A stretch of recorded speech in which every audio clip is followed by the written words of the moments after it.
స్వప్న మీద నాకున్నది ప్రేమ మాత్రమే కాదు, అంతకంటే పవిత్రమైన, మాటల్లో చెప్పలేని అనుభూతి. నేను తనతో కలిసి 100 ఏళ్ళు బ్రతకాలని కోరుకోలేదు. ఒకే ఒక్క రోజు కలిసి బ్రతుకున్నా ఒక యుగం గడిపినంత తృప్తి ఉండేది. కానీ నాకు ఆ అదృష్టం లేదు.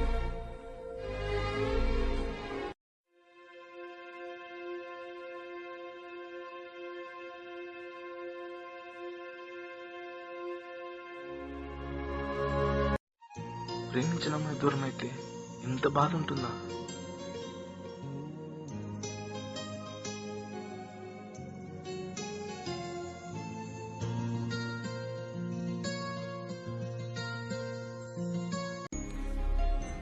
స్వప్న నన్ను విడిచి వెళ్ళిపోయాక చాలా కాలం తన ఆలోచనలతోనే గడిపాను.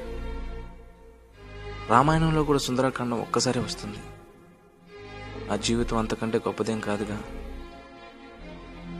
స్వప్న నా జీవితంలో ఎంత కలిసిపోయిందంటే, నేను ఎప్పుడు ఇలాగే ఉండాలని నన్ను ఎప్పుడు అనేది కాదు. నాకంటూ ఒక కుటుంబం ఉంది. నేను మనిషిగా మారాలనుకున్నాను. స్వప్న నా జీవితంలో లేకపోయినా సరే, నాకంటూ నేను ఒక మంచి వ్యక్తిగా నిలబడాలనుకున్నాను.